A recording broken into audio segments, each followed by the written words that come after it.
Hello, everybody.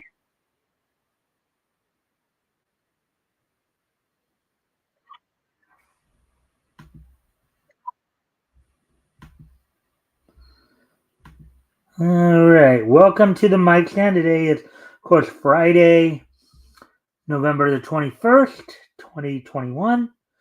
Um, so we're a little under now. We're just 6 days away from Thanksgiving. So hopefully everybody's preparing for that blessed holiday time with the families. Of course, a quick programming note for next week. We won't be doing shows as has been the case since I started the mic stand. We won't be doing shows on Thanksgiving Day or Black Friday. So gives you guys a chance to spend time with your family, enjoy your turkey dinner and all that. But with that being said, going to give people a chance to come in before we get started, of course. Um, let's see. So today, watch some cartoons from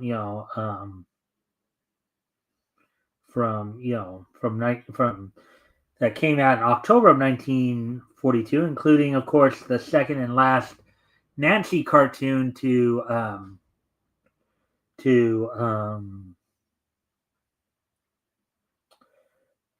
to be produced from Columbia Pictures, or not Columbia. I'm sorry, Terry Toons. Also,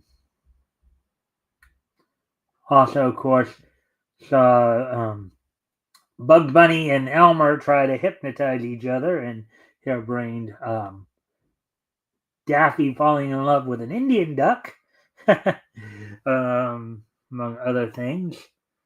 Let's see.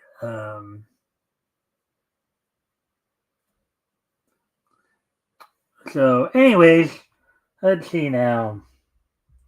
I do need to go off camera here for a quick moment. I'll be right back, but I'll put some music on, and when I come back, we'll talk about what's on tap for tonight. So I'm going to go ahead and just so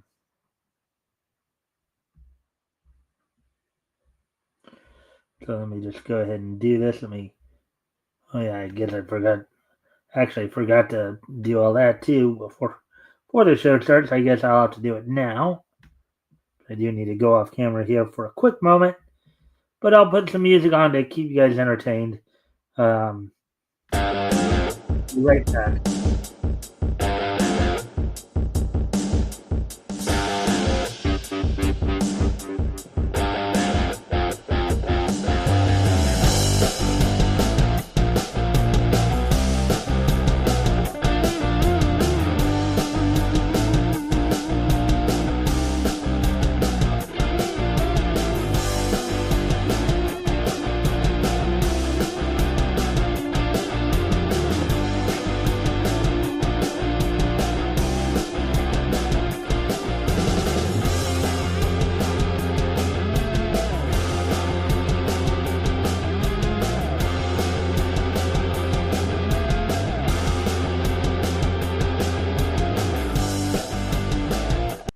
All right. Anyways, friendly reminder to everybody, of course, if you haven't already, that goes for both my Rumble and my YouTube viewers.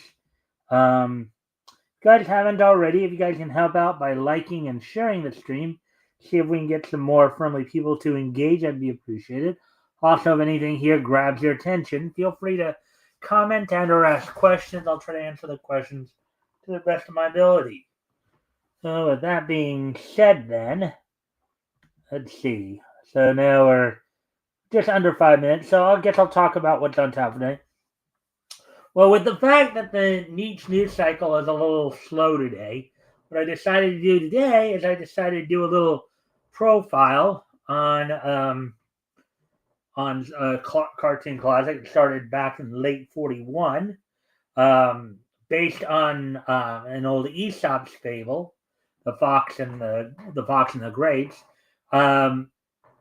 Back in, I believe, the fall of 1941. I believe it's September 1941. Columbia Pictures, through their Color Rhapsody series, had introduced us to The Fox and the Crow, which we'll be talking about that history tonight. Also, of course, we'll get caught up on all the latest in professional wrestling. Look back to last night's Impact and Ring of Honor shows. Look ahead to, of course, tonight's WWE SmackDown, as they continue to prepare for next weekend's Survivor Series, and then, of course, look to tomorrow night's Full Gear pay-per-view. Go through the lineup, as I believe they finalized the card for that. So, and then we'll wrap things up with This Day in Each History. So, with all that being said, now, again, if you haven't already, if you guys can help out by liking and sharing the stream, see if we can get some more friendly people to engage, I'd be appreciated. Also, if anything here grabs your attention, feel free to comment and or ask questions. I'll try to answer the questions to the best of my ability. With that being said, why don't we go ahead and get started then? So, anyways.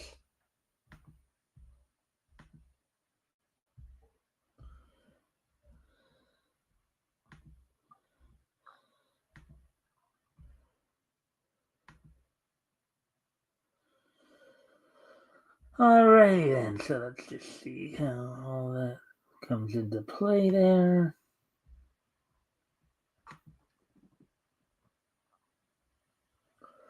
Alrighty then, so let's get into this. So as I said today, we're gonna look at the Fox and the Crow, the cartoon characters, which of course was based off of Aesop's Fable. First off, let's look to the right here and take a quick peek. So, first appearance, The Fox and the Grapes, December 5th, 1941. Last appearance, Punchy de Leon, January 12th, 1950. Created by Frank Tashlin, based on, of course, The Fox and the Grape and The Fox and the Crow from Aesop's Fables. Voiced by, of course, in 1941, Mel Blanc. In their first appearance in 1941, Mel Blanc did both characters. Then Frank Graham took over the voice of the Fox from 1942 to 1946. Kyle Howard doing it from 47 to 49. And then Dave Barry doing the Crow. I guess Frank Graham did both characters as well from 42 to 46. Then in 47 to 49, Cal Howard came in to do the Fox, and Dave Barry came in to do the Crow. And then over time, John T. Smith, Oz Butler, they also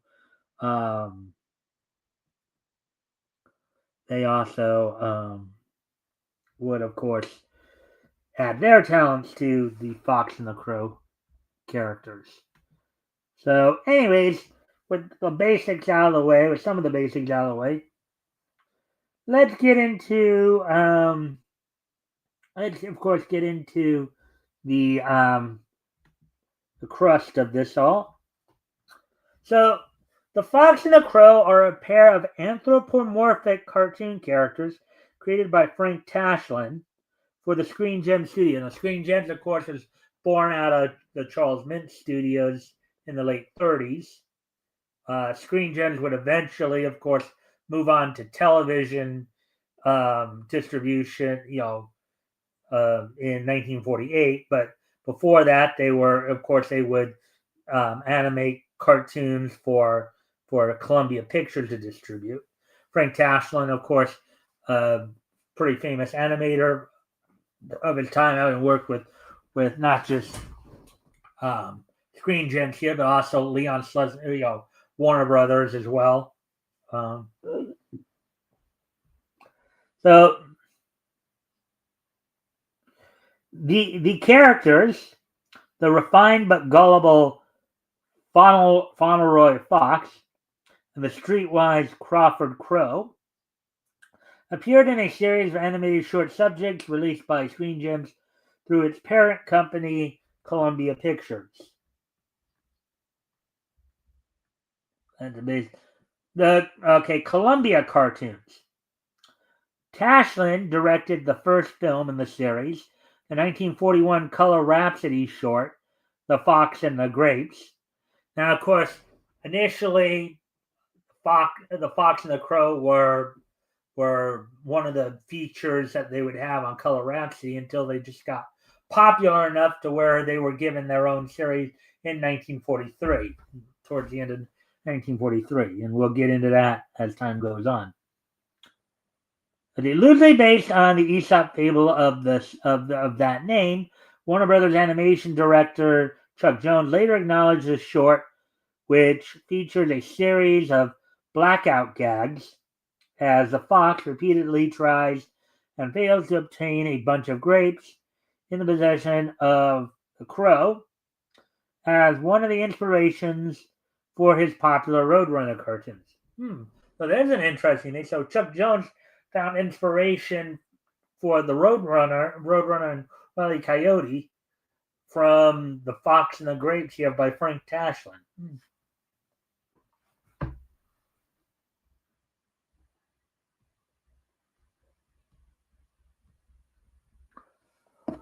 Although Tashlin directed no more films in the series, despite playing a supervisory role on the following two shorts, Woodman, Spare That Tree, and Toll Bridge Troubles, prior to his departure,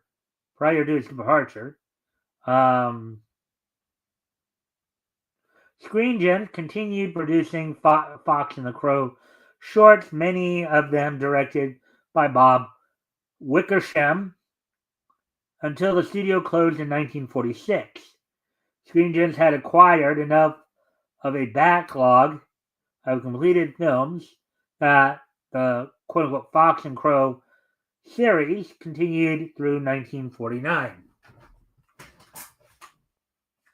Yeah, and in 1940, as Screen Gems closed down and decided to transition to television distribution, UPA would, I believe in 1947-48, around there, would take over producing cartoons for Columbia Pictures to distribute, which, of course, during that time, of course, Fox and Crow was one of their earlier cartoons, and then eventually they would give us like Mr. Magoo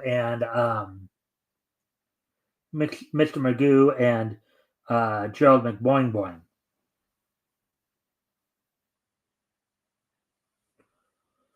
Anyways, all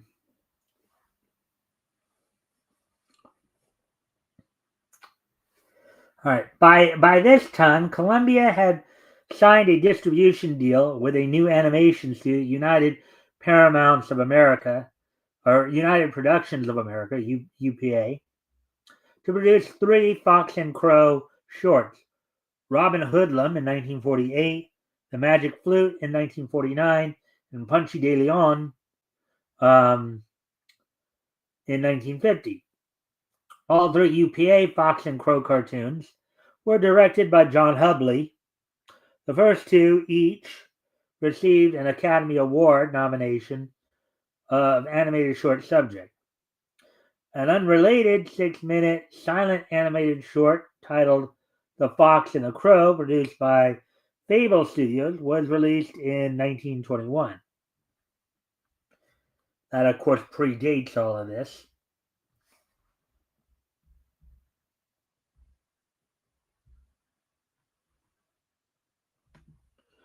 And I do need to go off camera here for a moment. I'll be right back, but what I will do is I'll put some music on there. I'll be right back.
All right. Anyways.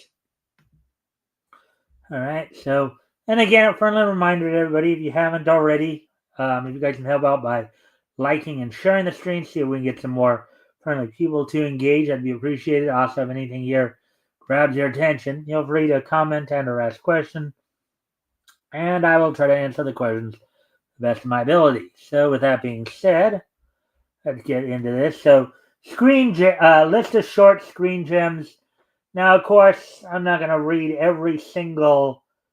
You guys can see and read them for yourself here. But basically, Screen Gems in 1943, due to the series' success, Columbia gave the Fox and Crow their own series, separate from the Color Rhapsody. It lasted until 1946. All cartoons from Room and Board to Misto Fox belong to this series. So again, the Fox and the Crow series started out as a feature on the Color Rhapsody series. Now, Color Rhapsody, of course, was a series of cartoons that was produced by Columbia. Initially, of course, their popular characters, Crazy Cat and Scrappy, were part of that series too for a little bit. Would occasionally Color Rhapsody started, of course, in 1934, and then would go all the way up till 1949. But anyway, so the Fox and the Crow series did start out as a feature on Color Rhapsody, and then, as I said here, it looks like here the transition was made in September of starting with Room and Board, 1943. They got their own series because of its success, because it became so popular. Hey, Vincenzo, thanks for dropping in. Hope you're having a good day, good weekend, ready for a good weekend.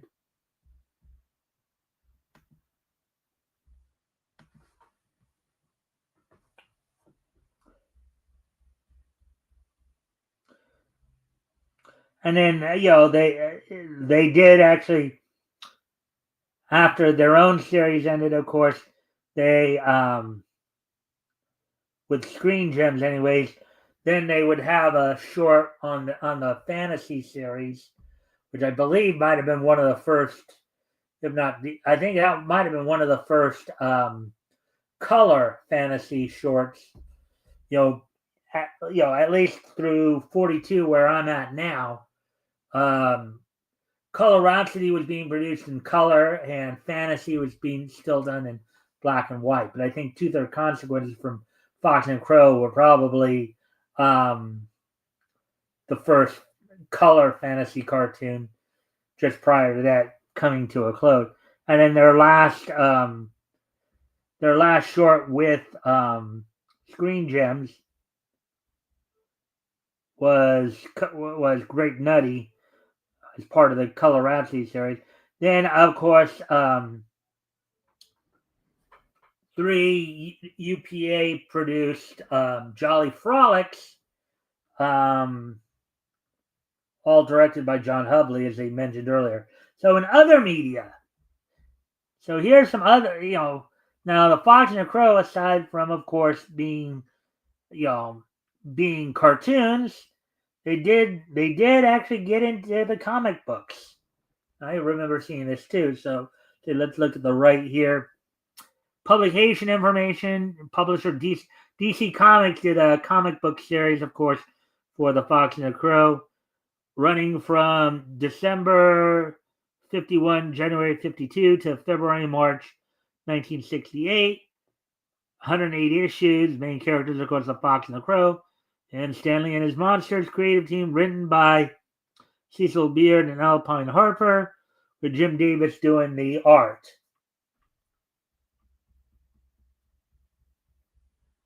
So let's get a little history lesson on the Fox and the Crow comic book as well here. All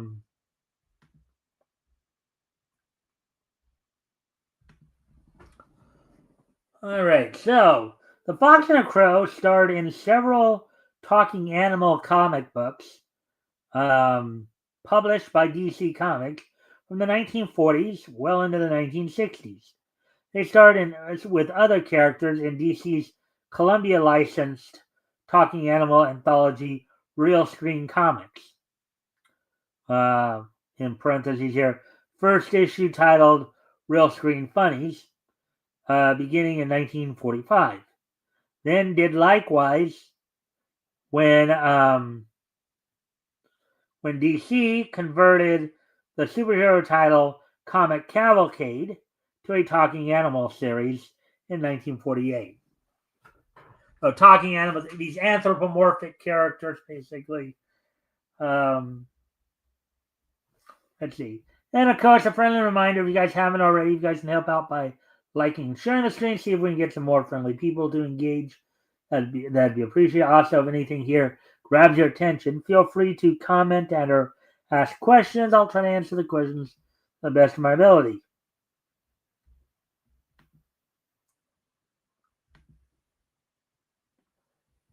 So as we get ready to continue on here.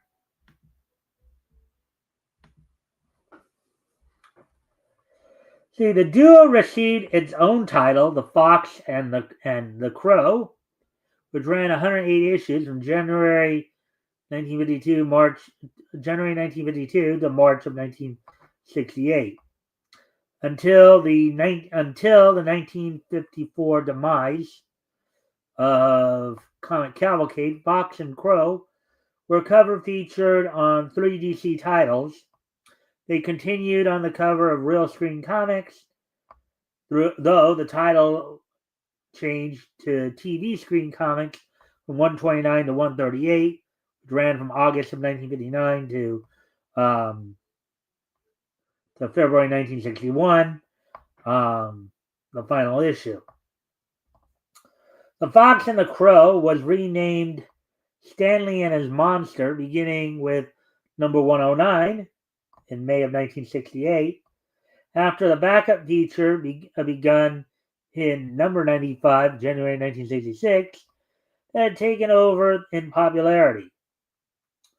For the last 10 years of its existence, The Fox and the Crow was written by Cecil Beard, assisted by his wife, Alpine Harper.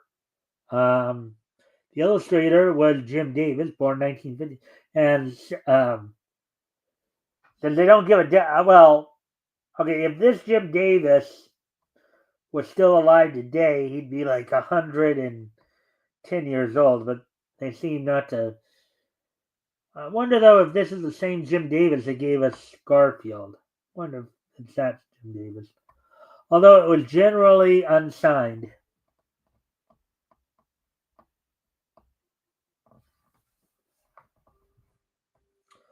The feature films.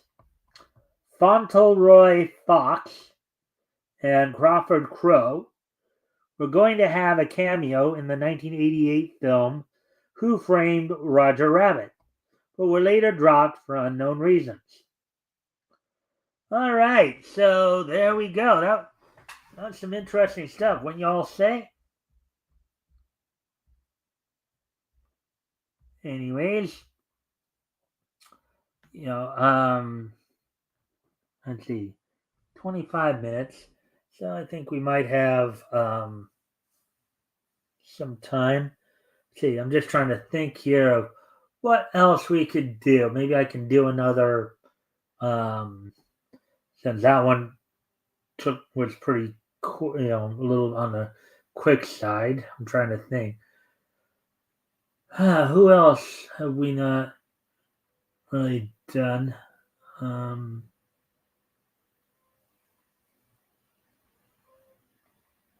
I don't know, maybe a character or. No, we did talk about Mighty Mouse recently.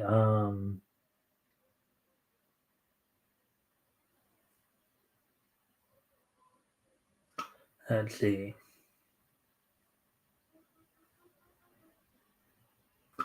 The only reason I'm not saying anything right now, guys, is only because. So again, and times like this are a good time to ask questions or anything's on your guys' mind. If there's anything in the realm of anime, cartoons, comics, manga, pro wrestling that you guys want to ask, it's probably a good time while we got a little downtime here. I'm not like I'm trying to think of maybe something else to cover or whether or not to make the choice of to cover something else or to move on. Um, let's see.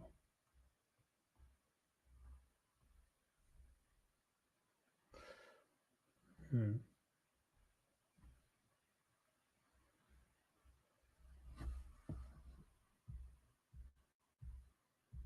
I don't have questions to ask. Hmm.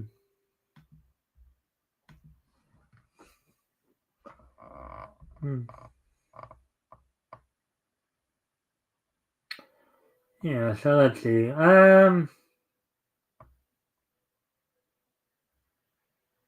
27 minutes. What other stuff could I cover here? Let's see. I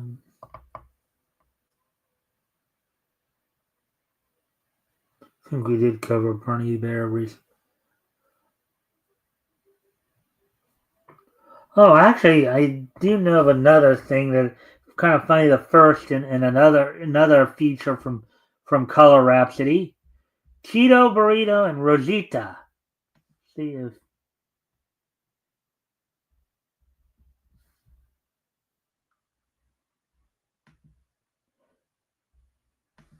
any better yet.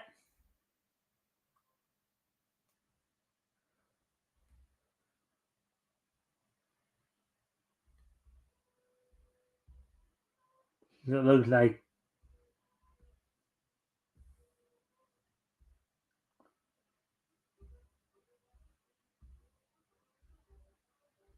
yeah. I guess we can talk a little bit about this one, this series, since we've kind of been alluding to it. Anyways,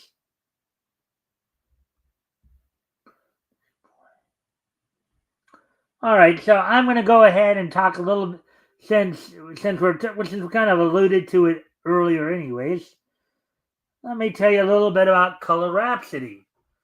Color Rhapsody, which of course you can find these cartoons on MeTV Tunes as well. There, of course, you can see some of them as part of Cartoon All Stars um, weeknights and Saturdays at 10 p.m. Eastern, 9 Central, 7 Pacific. Um, a 3 hour block of All Star of Cartoon All Stars Sunday nights at 8 p.m. Eastern, 7 Central, 5 Pacific, and you can also catch a lot of these cartoons on. I'm trying to think of, cannot think of the name now, but basically, it was a series that started back in, was done back in 1999. But basically, where yeah, this series where you have a bunch of the like Columbia distributed uh, a lot of the UPA and Screen Gem stuff from the 30s and 40s and 50s. So, oh, totally tuned in. That's what it is. Totally tuned in. Totally tuned in. Of course, airs Sunday nights, I believe, from um, Sunday nights, Monday mornings from midnight to I think 3 a.m. Eastern, 9 to midnight Pacific. Ah, so anyways, Color Rhapsody here. Let's talk a little bit about Color Rhapsody. Kind of introduce you guys to this particular series. Color Rhapsody is a series of usually one-shot animated cartoon shorts produced by Charles Mintz's studio Screen Gems for Columbia Pictures. It started out as Charles Mintz Studios back in '34. So let's see. Color Rhapsody production company Screen Gems, distributed by Columbia Pictures. Release dates were from November of 1934 to June of 1949. United States and English is the main language. All right. So they were launched in 1934 following the phenomenal success of Walt Disney's Technicolor Silly Symphonies and Warner Brothers. Yeah, a lot of the more like one-shot anthology type cartoons, like Silly Symphonies, like Merry Melodies, and even Looney Tunes to a slightly lesser degree. Um, Walter Lance's Swing Symphonies. A lot of them were named after like you know musical musical titles, right?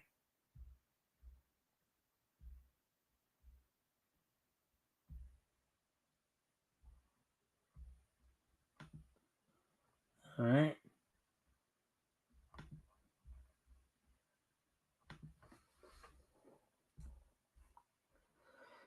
Because of Disney's exclusive rights to the full three-strip Technicolor process, Color Rhapsody films were produced in the older two-tone Technicolor process until 1935, when Disney's exclusive contract expired.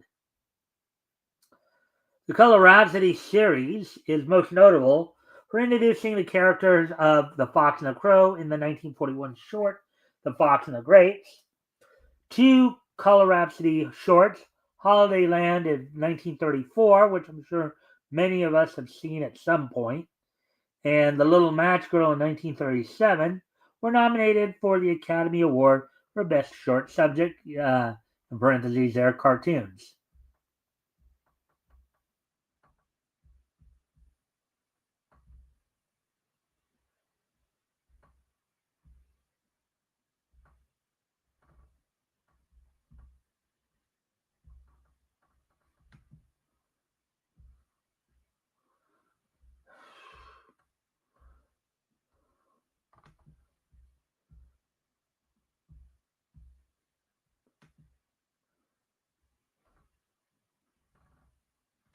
All right.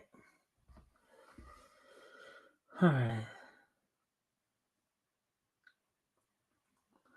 Columbia began reissuing cartoons as Columbia Favorites from 1947 until the late 1960s, and extended past Screen Gems cartoons from UPA, which succeeded the original Screen Gems in parentheses there, and Hanna-Barbera's Loopy de Loop later on. And then, of course, here's some of the filmography. Scrappy was involved in the very first Columbia Color Rhapsody cartoon, Holiday Land. Um,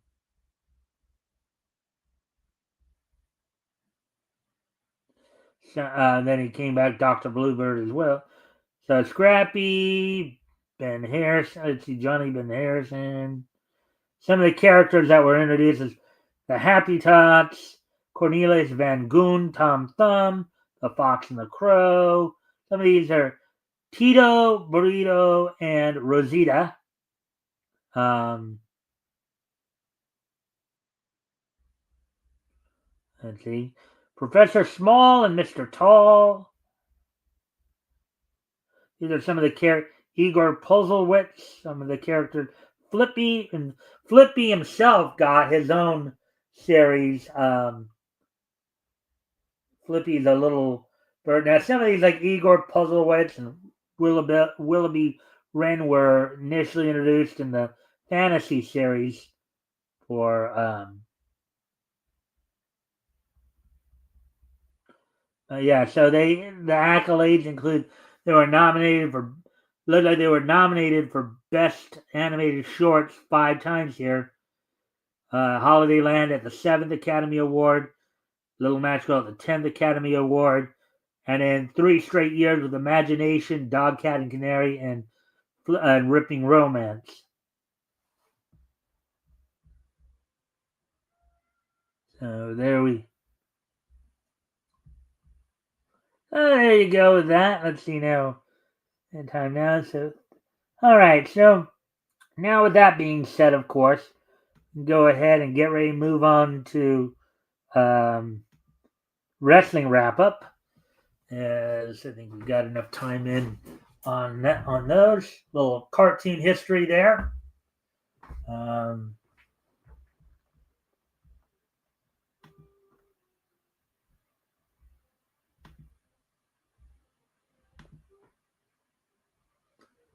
all right, so we continue to get ready to move on here. Um,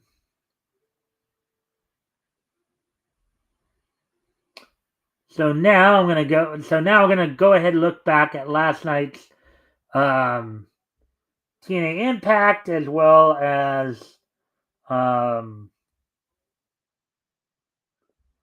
TNA's Impact and Ring of Honor's Honor Club. As on last night's Impact, which came from Full Sail University in Winter Park, Florida, with Matthew Rainwall and Tom Hannafan on commentary. Opening match saw Danny Luna win a four-way match that pitted her against Indy Hartwell, Myla Grace, and Rosemary in a match that had a very international feel in it, in which you had two British women competing, um, Australian woman and a Canadian woman. And in the second match, Mance Warner with Stephanie DeLander in his corner defeated Matt Cardona. And then John Schuyler of Order 4 defeated Myron Reed. And after the match, I guess Order 4 beat down the Rascals. And then in another four-way women's match, one half of the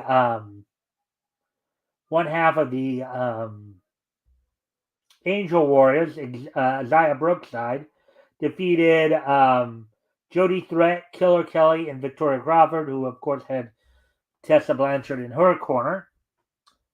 And then the main event of the evening saw JDC of the System defeat Eric Young. So,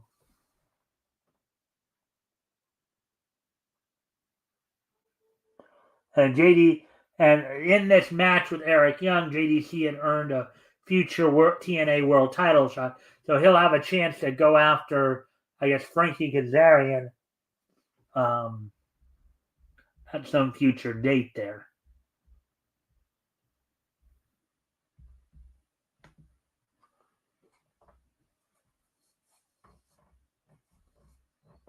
All right. So, anyways, so now let's go ahead and move on to what happened at Ring of Honor last night. Last night's Ring of Honor show. Last night's Ring of Honor show, which came from the Erie Insurance Arena in Erie, Pennsylvania, with Caprice Coleman and Ian Riccaboni on commentary. The show opened up with a Ring of Honor Women's World Title match, as one of the longest reigning Ring of Honor Women's World Champions in its history. Athena defeated Harley Cameron. In a women's pure rules match, Billy Starks defeated Katie Arquette. And right after that, in about 3.5 minutes, Deonna Purrazzo defeated Viva Van in a women's pure rules match. And then Satman Singh defeated JP Grayson in a singles match. And QT Marshall with Big Boom AJ in his corner defeated Jack Jameson of the frat house, the other members of the frat house in his corner. CMLL's Persephone defeated Valentina Rossi in just over 3 minutes. And the main event saw a tag team match in which Top Flight of Dante and Darius Martin, with Christopher Daniels and Layla Gray in their corner, did the Inventory of Carly Bravo and Sean Dean with Tricia Dora in their corner. Of course, the Inventory being 2/3 of the Ring of Honor World Six-Man Tag Champions. So now that we're all caught up on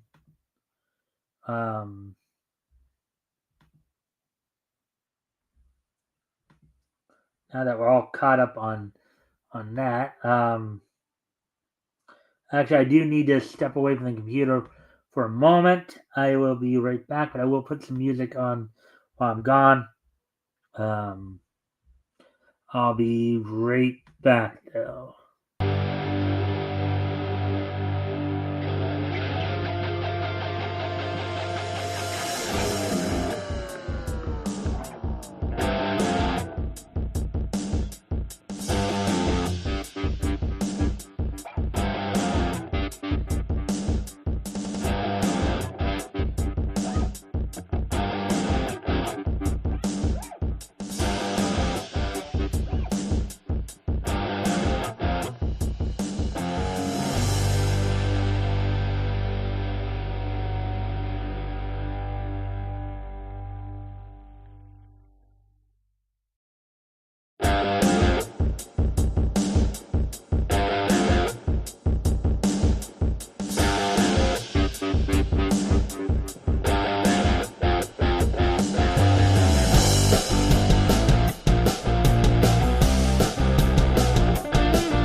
All right. Anyways, I'm back now. All right. So, now of course moving on to, of course, what's going on tonight's SmackDown as towards, they continue to build towards next week's Survivor Series. I find that.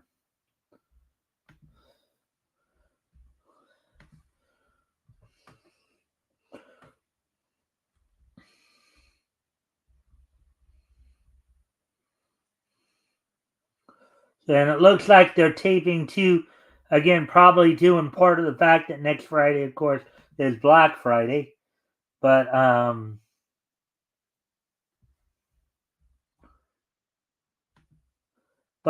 tonight's SmackDown,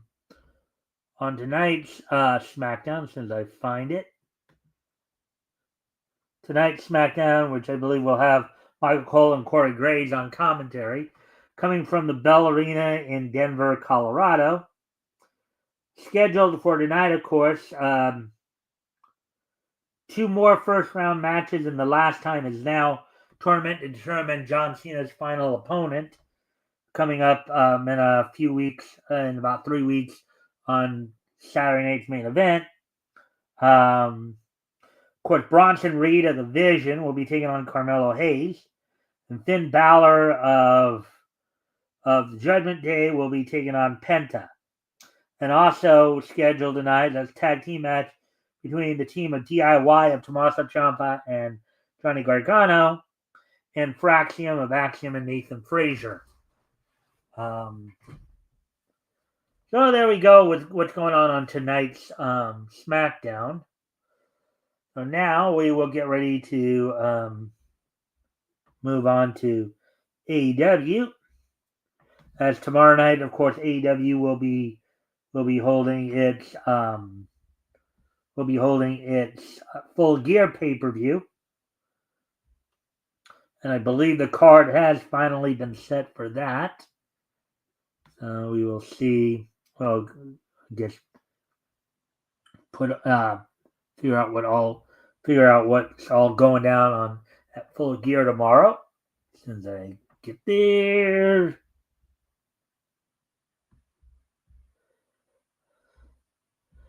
So tomorrow night's Full Gear and the tailgate. Actually, there will be a special collision tomorrow night. The tailgate brawl, the Saturday tailgate brawl, which will be the pre-show before the Full Gear. So Full Gear and this collision will be taking place at the Prudential Center in Newark, New Jersey.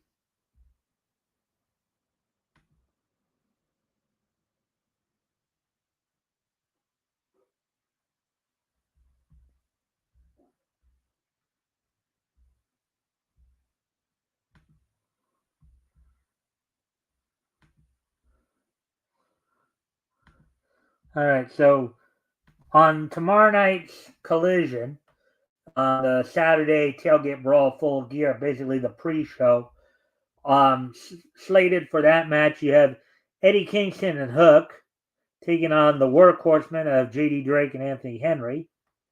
In a $200,000 four-way tag team match of Big Bill and Brian Keith formerly of the Learning Tree. Anthony Bowens and Max Cash, formerly known as Acclaim, the former AEW World Tag Team Champions. Outrunners of Turbo Floyd and Truth Magnum, and the Bang Bang Gang duo of Austin Gunn and Juice Robinson. You have in another tag team match, you have RPG Vice of Trent Beretta and now RPG Vice. RPG is short for Roppongi, known over in Japan as Roppongi Vice. Trent Beretta and Rocky Romero to take on the team of Boom and Doom, of Big Boom AJ and QT Marshall with Big Justice in their corner. And a match for the AEW World Trios titles. The team of El Sky, team of Máscara Dorada, Místico, and Neon will defend the titles against the Don Callis family members of Hechicero, AEW Unified Champion Kazuchika Okada, and IWGP World Champion Konosuke Takeshita. That's all happening at the Saturday Tailgate Brawl, the pre-show for Full Gear. Now to go to the main attraction for that, Full Gear itself, which will also be on, which of course will also be on at the Prudential Center in Newark, New Jersey. So this, I believe, is the final card for tomorrow night's Full Gear pay-per-view. In a no-holds-barred match, the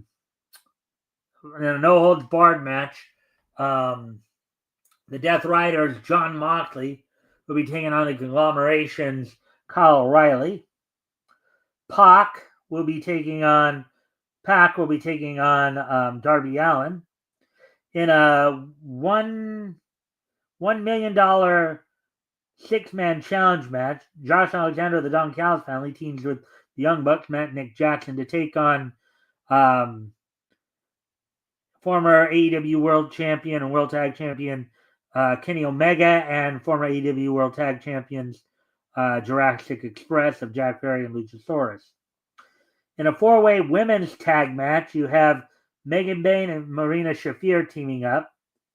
Marina Shafir of the Death Riders. Versus the Sisters of Sin of Sky Blue and Julia Hart. Versus the timeless love bombs of Mina Shirakawa and Toni Storm. Versus the Babes of Wrath, Harley Cameron and Willow Nightingale. This should be a very interesting, if not fun, match, considering some of the personalities involved in it. In a casino gauntlet match for the newly established AEW national title. Now, they're claiming the lineage of this particular title is extending from the old NWA national title that was based out of Georgia Championship Wrestling, albeit the current NWA under management of, well, actually, no, I think that one is its own lineage. Of course, the Casino Gauntlet will start out with, of course, Bobby Lashley and Shelton Benjamin as the first two contenders, and then another person. People will keep coming in at random intervals until somebody gets the pinfall submission victory. Other participants in the match include Ricochet of the Demand, and then, of course, both members of the tag team of Jet Speed of Speedball Mike Bailey and the Jet Kevin Knight, with two other mystery opponents scheduled to participate in the match as well. In a no disqualification match for the TNT title, Kyle Fletcher will be defending the title against Mark Briscoe, in which also in the contract, if Mark Briscoe should not be able to defeat Fletcher for the TNT title, he will have to quit the conglomeration and join the Don Callis family. In a match of the AEW World Tag Team titles, the Tag Team Champions of Brodito, Ring of Honor World Champion Bandito and Brody King, will be taking on three-time former AEW World Tag Team Champions FTR, Dax Harwood, and Cash Wheeler, with Stokely Hathaway in their corner. In a match for the AEW Women's World Title, Chris Statlander has a big load to take, as she will now have to face 14-belt Mercedes Moné, who just recently won the unified the Ring of Honor World Television Women's World Television title by defeating Red Velvet, gaining her 14th belt, which, again, this whole continuous belt collecting is getting real old real fast to a lot of fans, including myself. And the main event will be a steel cage match for the AEW World title. Hangman Adam Page will be defending the title against Samoa Joe. So I'll have, of course, all the results of all that happened on tonight's SmackDown, as well as tomorrow night's Collision and Full Gear on Monday. We come back. But now we're going to go ahead and we're going to move on to um, this day in each history. As of course, today is Friday, November 21st, 2025. So let's take a look back at this day in each history. History! So, that being said, all right. First off, we're going to head back 80 years ago. As on this date, 80 years ago today, back in the year of 1945, the first issue of the Marvel family, based on, of course, on Otto Binder's or Fawcett's Captain Marvel characters we know of today is Shazam. You know, the first issue of the Marvel family went on sale on this date back in 1945, sold for 10 cents, and was 32 pages. Of course, featuring featuring the stories, the Marvel family stories, the Mighty Marvels Mighty Marvels join forces, and the Marvel family and Baby Marvel, and squeezed in between will be Richard, Private Dick, the showcase. Now, I get where the jokes are going to come from. Let me just explain something to you guys. The term dick back in the 30s and 40s meant detective. It was short, it was short for detective. All right. I know some of the little like crass jokes that are gonna, when calling somebody a private dick. I get where some of the some of the jokes are gonna come from. So just to remind everybody, of course, the term dick back in the 30s and 40s was meant detective. Yeah. Well, you never know. Either other people who may be watching or who may be watching in the future may not know. That's why I gotta say it there, Fitzjozo. All right. So with that being said, getting ready to move on to the next piece in each history. As of course we move all the way up to the year 2010, so 15 years ago. So we made what about a 65-year jump there, all the way up to the year 2010. On this day in the year 2010, WWE held its Survivor Series um, in the American Airlines Arena from Miami, Florida. Now there's some other notations here that should take a note. Like Dick isn't Dick Tracy's first name, I don't think. Well, it could be. I mean,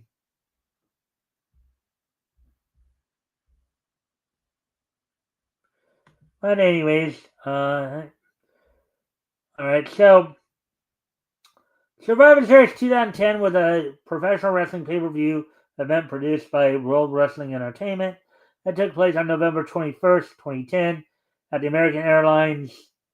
It was the 24th annual Survivor Series. The Survivor Series chronology was originally set to end with the 2009 event when, during a press conference held on February 11th, 2010, WWE Chairman Vince McMahon announced that WWE would drop the Survivor Series name and rebrand the event. However, the name was later reinstated in June, and in June 2010, WWE started to release tickets for the 2010 event. The theme was Runaway from Hail the Villain. All right, so let's see what the results for the the Survivor Series was. In the main event saw Randy Orton defeat Wade Barrett with special guest referee John Cena in a free or fired pinfall and submissions only singles match for the WWE Championship. You also saw in a match for the WWE Tag Team Championship, Justin Gabriel and Heath Slater retain over Santino Marella and Vladimir Kozlov. Kane retained the World Heavyweight Championship over Edge in a no contest. Natalia defeated Le Cool in a 2-on-1 handicap match to win the W Divas Championship at a time in which Le Cool were co-holders of the Divas Championship. And I believe what was the Survivor Series match of the night, Team Mysterio of Rey Mysterio, Kofi Kingston, Chris Masters, Big Show, and MVP defeated the team of Del Rio, of Alberto Del Rio, Tyler Rex, Drew McIntyre, Jack Swagger, and Cody Rhodes. Dolph Ziggler retained the Intercontinental title over Caval. Let's see. The show opened up with Daniel Bryan retaining the United States Championship over Ted DiBiase Jr. Now here they just list him as Ted DiBiase, but this is the younger DiBiase, the son of the Ted DiBiase most of us remember. So, all right. So, anyways, now move. 2010 is just so nice that, of course, we're gonna hit it twice. As also on this date in the year 2010, 15 years ago.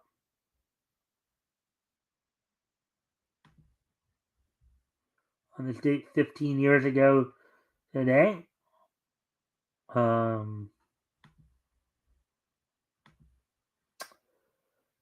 The family, so on this date, there are a couple of episode premieres, as the Family Guy episode Brian Writes a Bestseller premiered on Fox, which was disliked by fans due to Brian's new self-absorbed ego and harsh treatment towards Stewie.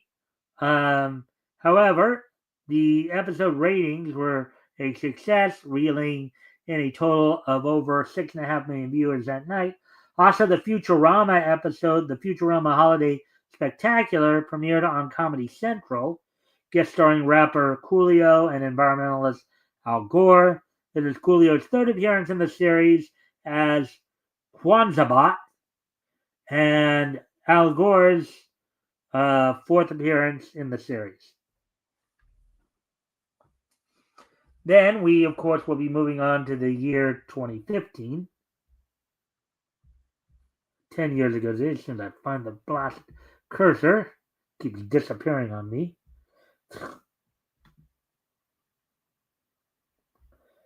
As on this date 10 years ago today, in the year 2015,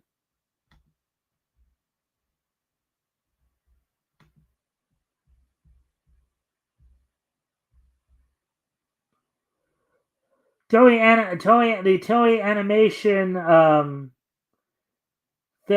Animation film, the first in the Digimon Adventure Tri films from Toei Animation, premiered in Japanese theaters on this date back in 2015. Saikai, the first film in the Digimon